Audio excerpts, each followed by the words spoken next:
नमस्कार माऊली. चला ज्ञानेश्वरीच्या सहवासात.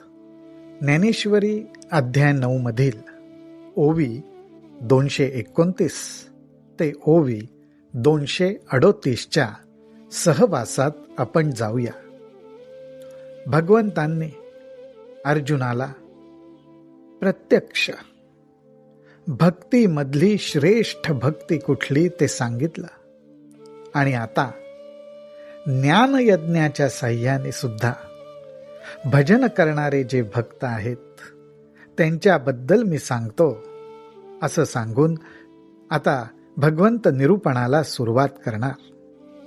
पण त्या अगोदर भगवंतांचं हे बोलणं अर्जुन ज्या पद्धतीने ऐकतोय त्याचं आणि भगवंतांच्या बोलण्याचं कौतुक, गौरव ज्ञानोबारायांच्या शब्दात आपल्याला बघायला मिळतो. ज्ञानोबाराय म्हणतात, परी भजन करीती हातवटी, तू जाणत आहासी किरीटी, जे मागा या गोष्टी केलिया आम्ही. किरीटी म्हणजे अर्थात अर्जुना, ज्ञान यज्ञाच्या साह्याने आमचं भजन कसं करतात त्याची हातवटी म्हणजे त्याचा उपाय, त्याचा मार्ग मी तुला सांगितलंच आहे आणि त्यामुळे तू अगोदरच तो जाणतोस. असं भगवंतांनी म्हटल्याबरोबर अर्जुन म्हणतो, तव आथी जी अर्जुन म्हणे, ते दैविकिया प्रसादाचे करणे, तरी काय अमृताचे आरोगणे पुरे म्हणावे. अर्जुन म्हणतो, भगवंता तू आम्हाला ज्ञानयज्ञाच्या साह्याने तुझं यजन अर्थात ज्ञानाच्या साह्याने तुझं भजन करण्याची पद्धत मला जी सांगितलीस ती मला समजली, परंतु ते तुझ्या दैविकिया प्रसादाचे अर्थात भगवंता ते तुझ्याच कृपेचं फळ होतं. परंतु मी हेही जाणतो की अमृताचं जर भोजन मिळत असेल तर त्याला आता पुरे असं मला म्हणवेल का. यातूनच अर्जुन ज्या पद्धतीने भगवंतांच्या निरूपणाचा आनंद घेतोय ते निरूपणच त्याला अमृताचं जेवण जेवल्यासारखं वाटतंय. हाच भाव, ह्याच भावना ज्ञानोबारायांनी टिपलेल्या आहेत. अर्जुनाचं हे बोलणं ऐकून, या बोला श्री अनंते लागट देखिले तयाते, की सुखावले निचित्ते डोलतू असे. अहो अर्जुनाचं हे बोलणं ऐकून अर्जुनाला आपण जे सांगतोय अर्थात भगवंत जे सांगतायत ते ऐकण्याची आता गोडी लागली आहे असं भगवंतांना दिसलं. या बोला श्री अनंते लागट देखिले तयाते, आणि ही गोडी अर्जुनाला लागल्याचं पाहूनच भगवंतांच्या चित्ताला अत्यंत सुख झालं. की सुखावले नि चित्ते डोल तू असे, आणि त्या सुखात जणू काही भगवंत डोलायला लागले. माऊली हो, आपण कोणाला 4 गोष्टी सांगतोय आणि ती व्यक्ती अत्यंत आदराने, प्रेमाने आपलं बोलणं ऐकते, हे पाहिल्यावर बोलणाऱ्याला सुद्धा समाधान मिळतं. जणू काही ह्यातून ज्ञानोबाराय आपल्याला सुचवतायत की ऐकणाऱ्याने कसं ऐकावं आणि बोलणाऱ्याने कसं बोलावं. जणू काही ह्याचं मर्मच ज्ञानोबाराय आपल्याला उलगडून सांगतायत. असो, पुढे ज्ञानोबाराय म्हणतात, म्हणे भले केले पार्था, म्हणे भले केले पार्था, एरवी हा अनवसरू सर्वथा, परी बोलवी तसे आस्था तुझी माते. हे भगवंत अर्जुनाला म्हणतायत, म्हणे भले केले पार्था. अर्जुना तू फार सुंदर म्हणालास बरं, की तुला आमच्या बोलण्याचा आनंद होतोय, आमचं बोलणं जणू काही अमृतरूपी जेवण केल्यासारखं तुला वाटतंय, हे तू फार सुंदर बोललास. खरं पाहायला गेलं तर हा प्रसंग आता परत हे बोलण्याचा नाही. एरवी हा अनवसरू सर्वथा, परी बोलवी तसे आस्था तुझी माते. परंतु अर्जुना, हे परत ऐकावं, ह्याबद्दलची तुझी जी आस्था आहे, ती आस्थाच मला बोलायला लावते बरं. तव अर्जुन म्हणे हे काही. भगवंताचा हा अभिप्राय ऐकल्यावर अर्जुन म्हणतो, तव अर्जुन म्हणे हे काही, चकोरे विण चांदिणेंची नाही. जग निवविजे हा तयाचा ठाई, स्वभावो कीजे. अर्जुन भगवंताला म्हणतात, अहो, जर चकोर पक्षी नसेल तर चंद्रप्रकाश नसतो का? चंद्रप्रकाशाला प्रगट होण्यासाठी चकोराची आवश्यकता का असते?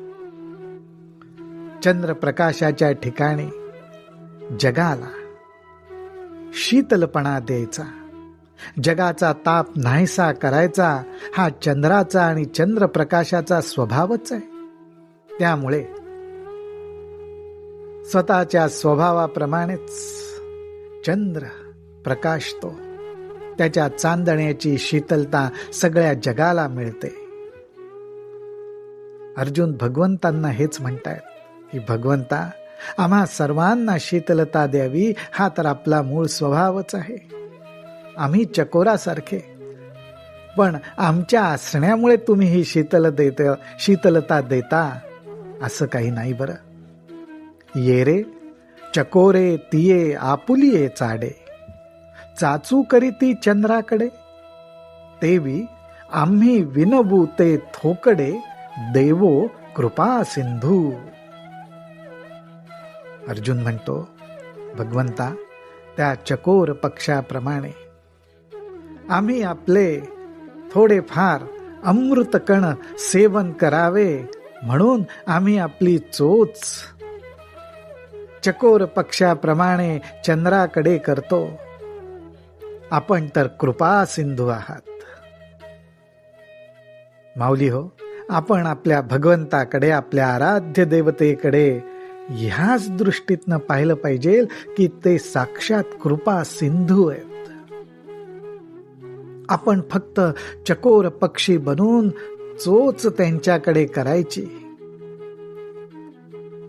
आपली विनंती, आपली प्रार्थना ही केवळ निमित्त आहे. ते कृपा सिंधू आहेत, त्यामुळे कृपेचा वर्षाव ते करणारच. तेवी आम्ही विनवू ते थोकडे. आपली विनंती, आपली प्रार्थना ही छोटीशी असेल, पण भगवंत कसे? देवो कृपा सिंधू. ही भावना ज्ञानोबारायांनी एका उदाहरणामध्ये पकडली. ते म्हणतात, जो मेघ आपुलिये प्रौढी, जगाची आरती दवडी, वांचुनी चातकाची तहान केवढी, तो वर्षावो पाहुनी. अहो, आकाशातला मेघ जर पाहिला तर मेघाची प्रौढी म्हणजे मेघाची उदारता केवढी, तर संपूर्ण सृष्टीला पाण्याची वृष्टी करून तो सुख देतो, आनंद देतो. सृष्टीचं अर्थात जगाचं दुःख नाहीसं करतो.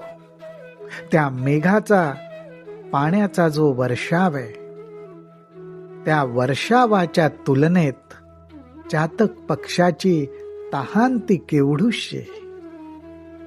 जो मेघ आपुलिये प्रौढी, जगाची आरती दवडी, वांचुनी चातकाची तहान केवढी, तो वर्षावो पाहुनी. परी चुळा एकाचिया चाडे, परी चुळा एकाचिया चाडे, जेवी गंगे तेंची ठाकावे पडे, तेवी आर्त बहु का थोडे, तरी सांगावे देवा. अर्जुन म्हणतो, भगवंता, या चातकाची चूळभर पाण्याची इच्छा असेल त्या चूळभर पाण्याची प्रतीक्षा तो करत असेल, पण तेवढ्याशा त्या प्रतीक्षेपुरतं का होईना त्या गंगा जलाला मेघाच्या द्वारे वर्षाव करावा लागतो आणि मग त्या मेघातून वर्षाव होणाऱ्या जलाचे कण तो चातक पक्षी सेवन करतो. आमची अवस्था तशीच आहे. त्याचप्रमाणे तुझ्या मुखातून जे अमृताचे कण पडतायत ते ऐकण्याची आमची इच्छा छोटीशी असेल किंवा पुष्कळ असेल, तेवी आर्त बहु का थोडे तरी सांगावे देवा. आमची ही इच्छा लहान मोठी असेल, परंतु देवा तुम्ही मात्र आम्हाला परत एकदा ते सांगावं, ही विनंती अत्यंत लढिवाळपणे अर्जुन भगवंताकडे करतोय. तेथे देवे म्हणितले राहे, जो संतोषू आम्हा जाहाला आहे. तयावरी स्तुती साहे, ऐसे उरले नाही. ज्ञानोबारायांनी काय भावना प्रतिम टिपल्यात. अर्जुन भगवंताचं कौतुक करतोय, स्तुती करतोय. ती स्तुती भगवंत बघतायत, ऐकतायत, पण ते पाहिल्यावर भगवंत अर्जुनाला म्हणतात, तेथे देवे म्हणितले राहे. आता ही स्तुती राहू दे. जो संतोषू आम्हा जाहाला आहे. अर्जुन अत्यंत श्रद्धेने आपलं बोलणं ऐकतोय. हे पाहूनच मुळात भगवंतांना संतोष झालेला होता. त्या संतोषात, त्या सुखात ते डोलत होते. जो संतोषू आम्हा जाहाला आहे, तयावरी स्तुती साहे, ऐसे उरले नाही. भगवंत म्हणतायत, अरे तो संतोषच आम्हाला एवढा झालाय की आता त्याच्यावर परत तुला स्तुती करण्याचं कारण नाही. स्तुती केल्यामुळे एखाद्याला संतोष होतो, अजून आनंद होतो, पण हे तर साक्षात भगवंत आहेत. मनुष्याचा स्वभाव आहे स्तुती ऐकून फुगून जावं. भगवंताचं नाही तसं. भगवंत तर भक्तानी अत्यंत प्रेमाने 2 शब्द बोलले तर भगवंताला जो संतोष होतो त्याच्यात तो डोलायला लागतो. वेगळ्या स्तुतीची गरजच उरत नाही. ऐसे उरले नाही. पै परिसतू आहासी निकिया परी, तेची वक्तृत्वा वराडिक करी. ऐसे पुरस्करोनी श्रीहरी, आदरिले बोलो. काय सुंदर उपमा ज्ञानोबारायांनी दिली आहे. भगवंत अर्जुनाला म्हणतायत की अर्जुना, तू माझं बोलणं ज्या आस्थेने ऐकतोयस, ती तुझी आवडच अत्यंत कौतुकास्पद आहे. पै परिसतू आहासी निकिया परी, उत्तम प्रकारे तू ऐकतोयस. आणि अशा उत्तम प्रकारे ऐकण्यामुळे काय झालंय, तेची वक्तृत्वा वराडिक करी. ऐकणं आणि बोलणं यांचे संबंध जुळलेत. वराडिक म्हणजे सोयरीक. ही सोयरीक 2 कुटुंबांशी संबंधित असते. 2 कुटुंब एकमेकांच्या जवळ येतात, त्यांच्यात वराडिक होते, सोयरीक होते. इथे कोण 2 कुटुंब एकमेकांच्या जवळ आली आहेत, तर श्रवण आणि वक्तृत्व, ऐकणं आणि बोलणं यांच्यात सोयरीक साधली. हे वर्णन ज्ञानोबारायच करू शकतात. ऐसे पुरस्करोनी श्रीहरी, आदरिले बोलो.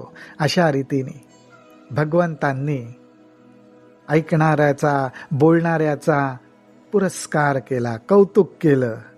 त्याचा भगवंतांना आनंद झालाय आणि तो आनंद पुरस्करोनी प्रगट करून श्रीहरी आदरिले बोलो.